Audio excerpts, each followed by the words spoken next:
It wasn't bullets that killed him first. Private James Willard had survived firefights, ambushes, and a grenade that shredded the trees above his head. But what finally brought him down was a mosquito no bigger than his fingernail. He'd been shivering for days under a green poncho, his breath rattling like loose metal.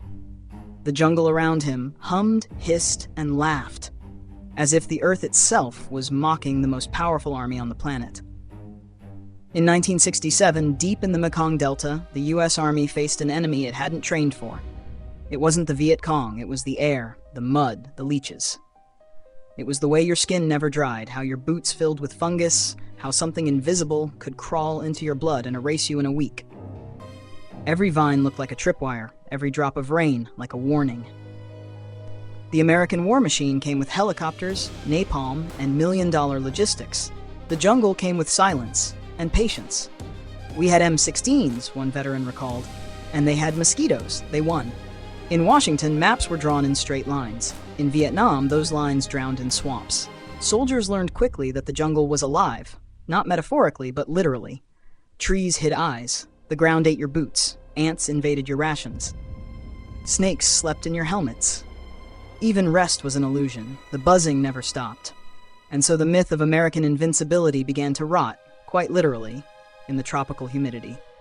Every soldier realized sooner or later that he was fighting on two fronts, one against men with rifles, and another against a wilderness that did not care who you were, what flag you carried, or which president sent you.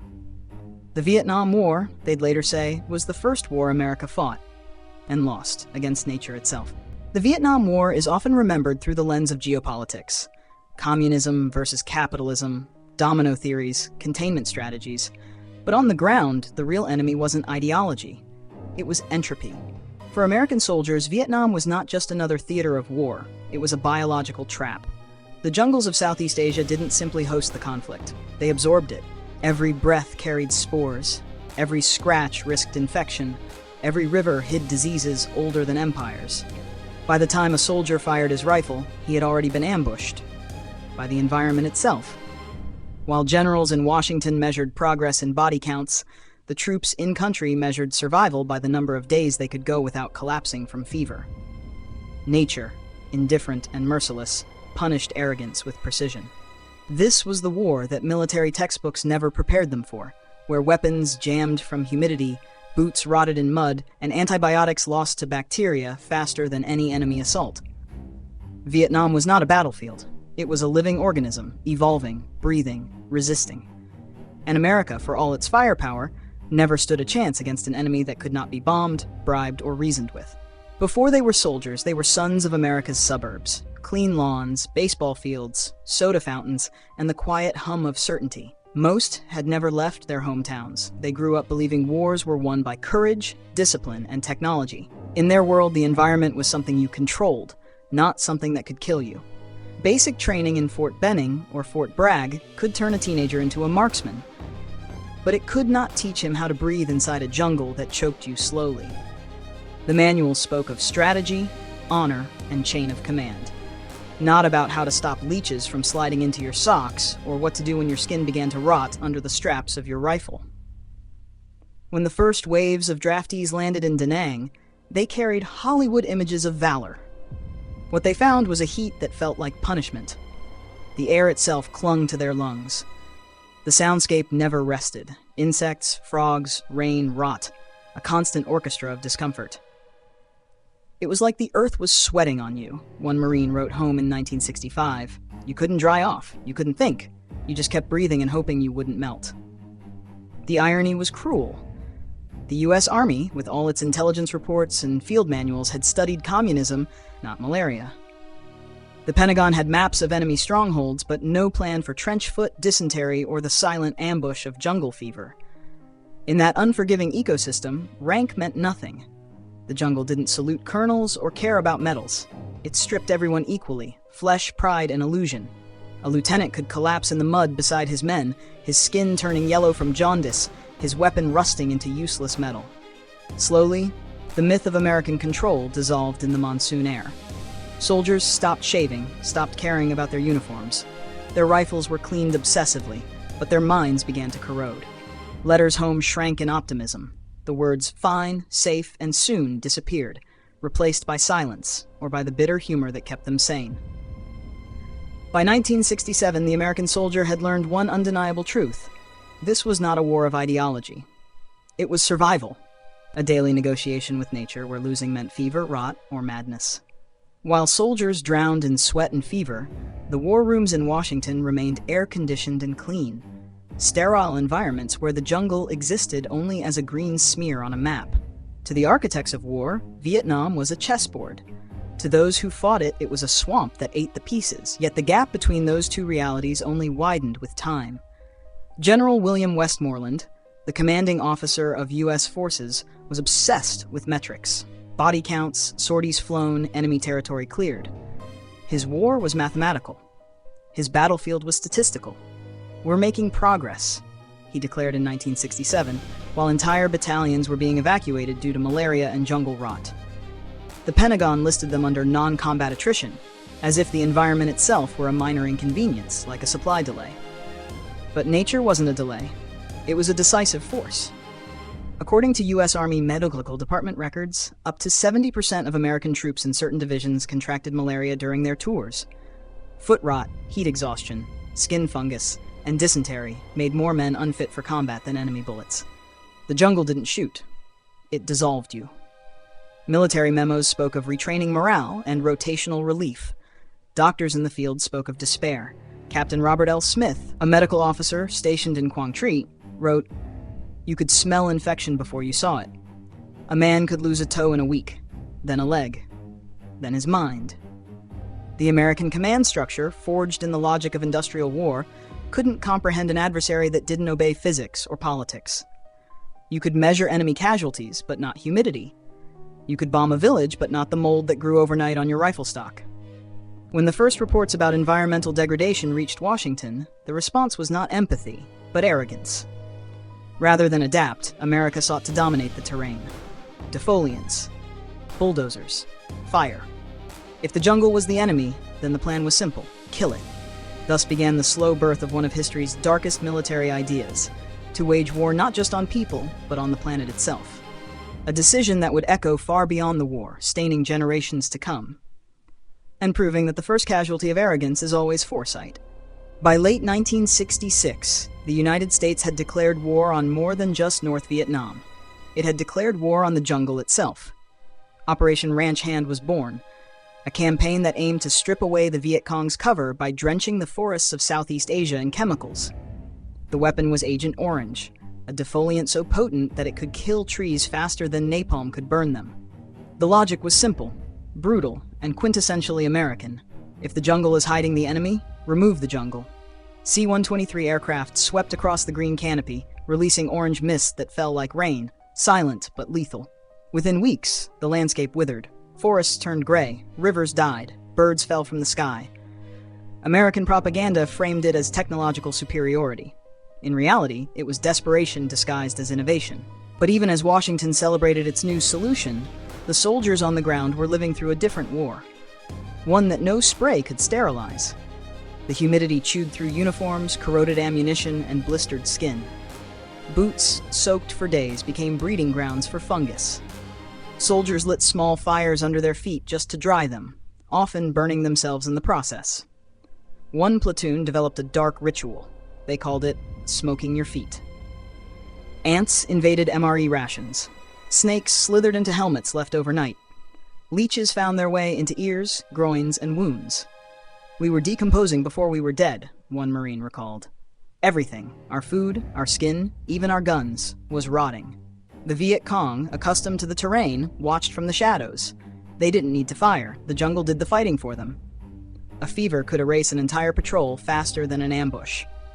In 1967, a malaria epidemic swept through several divisions near Pleiku. Entire companies were immobilized, shaking under mosquito nets that offered little defense. The U.S. Army Medical Department issued orders for mass quinine distribution, but supplies rarely matched demand. A soldier's life expectancy wasn't determined by his bravery, but by whether he'd been bitten that night. Meanwhile, the defoliant strategy backfired. Agent Orange didn't just kill trees. It poisoned water, crops, and eventually the men who handled it. American soldiers, unaware of the chemical's toxicity, used empty barrels to collect rainwater and even cooked food near the sprayed zones. Within months, rashes and respiratory issues became common. Within years, the consequences would be genetic, irreversible, and global. Back in Washington, press briefings spoke of progress. Jungle coverage had decreased. Visibility had improved. The charts looked optimistic. No one mentioned that visibility also meant exposure. Soldiers could now be spotted more easily by snipers. The very jungle America tried to destroy had been its only shield. It was the perfect metaphor for the war itself. Every solution bred a deeper problem. Every attempt to control nature only strengthened its revenge. The US military had built machines to reshape continents, but in Vietnam, all that power dissolved in mud. The terrain absorbed the bombs, the rain erased the footprints, and the disease outlasted the strategy. One anonymous field report summarized it best. Open quote, "We came to conquer. The jungle just waited." Close quote. By 1968, the soldiers' enemy was no longer communist ideology. It was the stench of decay, the sweat that never dried, and the endless buzzing that replaced silence. America thought it was fighting a guerrilla army. But what it was really fighting, and losing to, was evolution itself. In Washington, they called it progress. In the jungle, they called it rot. The Vietnam War revealed a truth the Pentagon refused to face, that military supremacy means nothing against an environment you cannot understand. America, confident in its logistics and industry, underestimated not just the enemy's resilience, but the land's will to resist invasion. The official reports, buried in archives of the U.S. Army Medical Department, reveal a staggering pattern. By 1968, non-combat casualties, diseases, infections, and tropical fevers had exceeded those from enemy engagements in several key areas. Nearly one-third of hospital admissions during the war were due to environmental illness. The jungle had become a silent, statistical killer. Commanders obsessed over attrition numbers, body counts, and bombing tonnage, yet failed to count the one thing that truly mattered: human endurance. No one could sustain a war in a place where even metal corroded faster than morale. Field manuals were rewritten mid-war to include improvised survival tactics. Soldiers were told to change socks twice a day, avoid stagnant water, and sleep off the ground. But how could you avoid water in a place where it rained 13 hours a day? The irony was suffocating. The logistical costs spiraled. Helicopters were grounded by moisture. Ammunition had to be dried before use. Medical units were stretched thin, with malaria drugs losing effectiveness due to overuse and bacterial resistance. The more technology America threw at the jungle, the more it seemed to sink. And beneath it all lay a deeper failure, a cultural blindness. The American war machine was built for enemies that could be mapped, targeted, and destroyed. But nature doesn't negotiate. It doesn't surrender. It doesn't recognize your rank. The Vietnam War was a collision between industrial arrogance and organic indifference. To the Vietnamese, both Viet Cong and civilians, this wasn't news. They had lived in harmony and hostility with that environment for centuries. They moved with the jungle, not against it. To them, the land was not a weapon, but an ally. To the Americans, it was an obstacle to bulldoze. This difference in worldview proved fatal. For every ton of bombs dropped, the jungle grew thicker elsewhere. For every area defoliated, new swamps formed. Even Agent Orange's devastation did not erase the landscape, it merely mutated it, both biologically and morally. The war's real lesson wasn't about communism or containment. It was about hubris. The belief that you could impose order on a world that didn't ask for it. Years later, when veterans returned home, coughing, infertile, and scarred by invisible toxins, the political language of victory turned hollow. The jungle had followed them back, in their lungs, their blood, and their memories. America had not just lost to Vietnam, it had lost to the laws of nature itself. They called it Operation Ranch Hand, as if it were a farm chore. Only you can prevent a forest, one pilot joked, spraying the sky with poison that would outlive him. Between 1962 and 1971, the U.S. military dropped more than 19 million gallons of herbicides, primarily Agent Orange, over Vietnam, Laos, and Cambodia. Its stated purpose was tactical: destroy crops, expose hiding spots, deny the enemy food and cover. But what it denied, in truth, was the future. Agent Orange contained dioxin, TCDD, one of the most toxic substances known to science. It didn't just kill plants, it rewrote biology. It entered the rivers, the fish, the soil, and then the people. And it entered the soldiers themselves. American troops, unaware of its danger, played in it. They bathed in rainwater collected from contaminated barrels. They cooked beside the mist. Some even bragged about raining hell on the jungle, unaware that the real hell had just begun. A slow one, measured in decades, not days. When the first reports of strange illnesses emerged, rashes, breathing difficulties, miscarriages, children born without limbs, the government turned defensive. Military doctors were silenced, studies buried, responsibility denied. Correlation isn't causation, they said, the mantra of power faced with guilt. But the data spoke louder than politics. The Veterans Administration began receiving waves of claims from ex-soldiers suffering from cancers, diabetes, and neurological disorders. Across the Pacific, Vietnamese families buried children born twisted, blind, and broken. The war had ended on paper, but the poison kept fighting. The scandal became not just a question of science, but of morality. The United States had turned its technological brilliance inward, using chemistry to fight foliage. In the process, it had committed an act of ecological warfare that blurred every line between strategy and sin. By the 1980s, the lawsuits began. The veterans called it betrayal. The Vietnamese called it genocide. The Pentagon called it an unfortunate necessity. History would call it something simpler, a crime against the earth. The war on communism had turned into a war on creation itself, and both ultimately had been lost. Because the truth was as inescapable as the jungle's humidity. When you fight nature, nature always wins, even if it takes a generation. The Vietnam War didn't end in 1975. Not really. It lingered in the lungs of veterans, in the bloodstreams of children, and in the soil that still bleeds orange when it rains. For the United States, the war's end was supposed to mark a geopolitical turning point. Instead, it became a mirror, reflecting the limits of power, the fragility of science, and the arrogance of empire. Vietnam taught America something it had never been forced to learn before: that nature doesn't negotiate with superpowers. Every modern conflict since then, Iraq, Afghanistan, the jungles of Panama, even the deserts of Kuwait, has carried the same unspoken echo of Vietnam: know the terrain before you try to own it. The military calls it environmental adaptation. Historians call it humility. But humility is hard to weaponize. In the decades that followed, the U.S. government reluctantly began to compensate veterans suffering from Agent Orange exposure. It took over 20 years and endless litigation for official recognition. Many didn't live to see it. The Vietnamese victims, meanwhile, received none. Their suffering was buried under the weight of politics, collateral damage of a war that refused to stay buried. Environmental scientists studying Vietnam's forests today still find traces of dioxin, a chemical that never forgets. Generations of deformed births, cancers, and ecological collapse serve as permanent memorials, not made of marble, but of mutation. The irony is almost poetic. America's most advanced weapons achieved what the Viet Cong never could. They made the United States question its own morality. In classrooms, Vietnam is taught as a failure of strategy. In hospitals, it remains a lesson in biology. And in the haunted memories of those who returned, it is something deeper. A lesson in humility, in the smallness of man before the machinery of nature.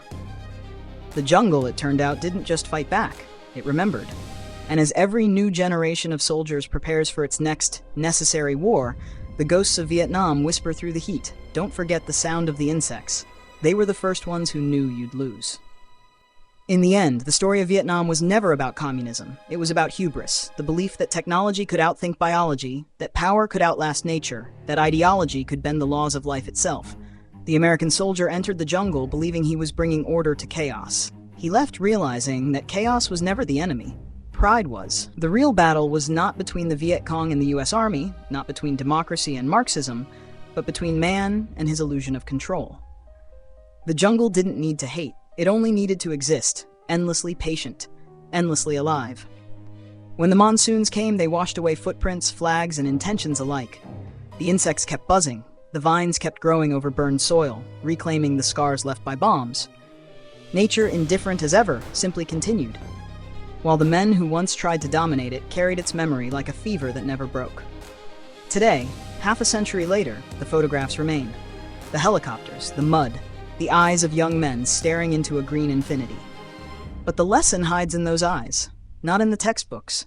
You can conquer nations, but not ecosystems. You can bomb jungles, but not entropy. You can win wars and still lose your soul. Because Vietnam wasn't a defeat of strategy, it was a revelation of truth. Open quote, "In Vietnam," one veteran wrote, "we fought a country, a people, and a jungle. But the war we truly lost was against ourselves." Close. Script completed.